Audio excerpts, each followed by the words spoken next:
Are you ready?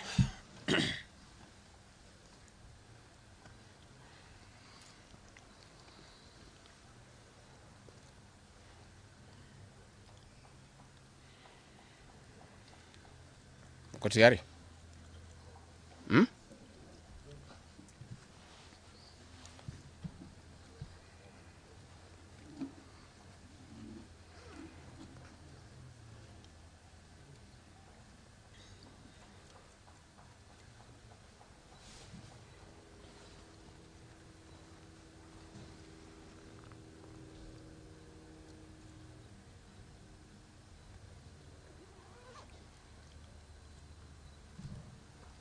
Muko tayari?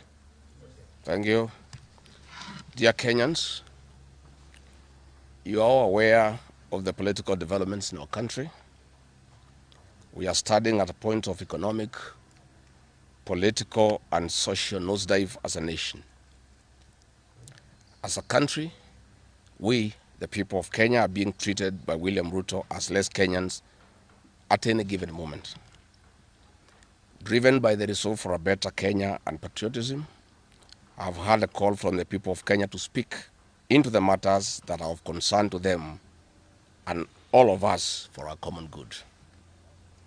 On the 7th of July 2025, during the 35th anniversary of Sabasaba, Kenyans from all walks of life led by Gen Zs and armed and peaceful went to the streets.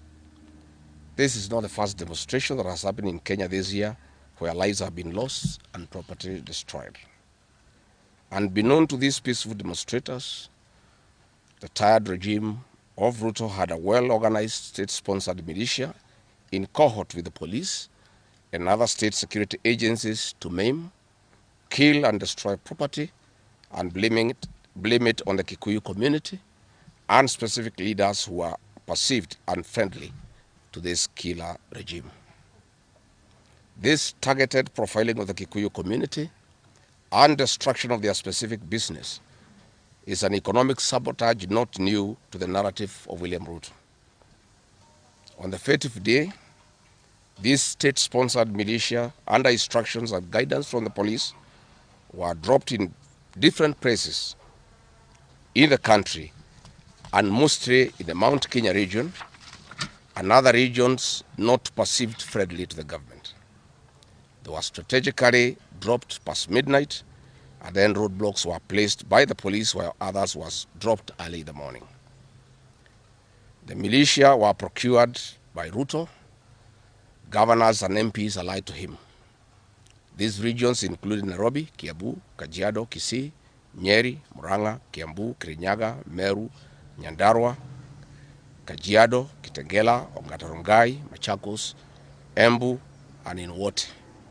They had clear instructions to loot and destroy specific properties under police supervision.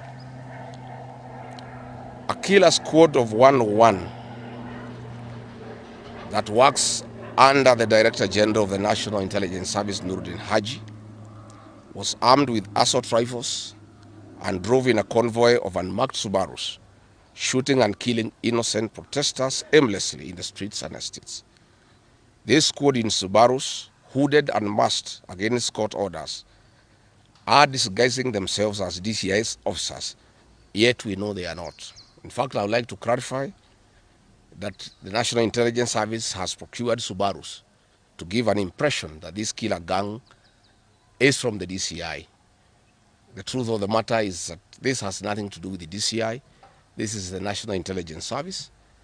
And this squad of 101 people was formed when I was still in government. Officers were recruited from the Administration Police Unit for special training by NIS on abductions, killings, and cover-up. And this is a squad that is killing the people of Kenya.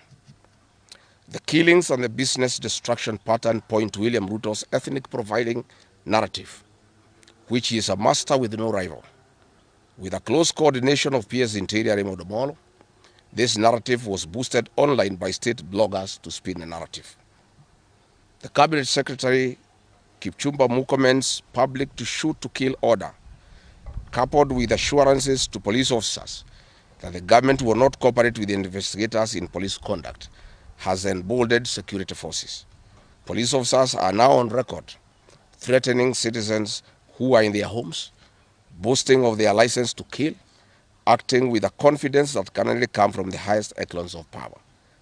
Mr. Mukomen's admission that these are not just instructions from him but orders from above removes any ambiguity about where responsibility lies. It will be recalled that in the run-up to the 2007 general election and its aftermath, the narrative of 41 against 1 was a masterpiece of William Ruto. The target was profiling Kikuyus against the rest of the country.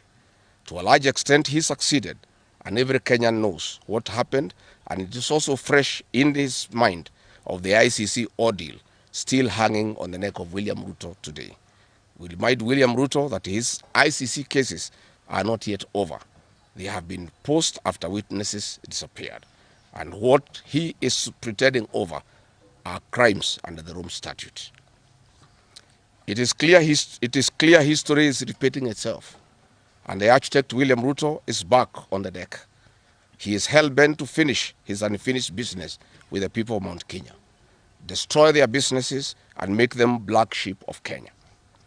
Despite this horrible experience, the people of Mount Kenya voted William Ruto to a man in 2022 general elections against the advice of President Uhuru Kenyatta, whom Mr. Ruto had branded as a drunkard and a useless leader. Today, the people of Kenya, and especially the Mount Kenya region, feel sorry that they did not heed to the advice of Uhuru Kenyatta. These state-sponsored militia were key in touching of various parts of the country with ease of police assistance to prefer terrorism charges on specific people from the Mount Kenya region.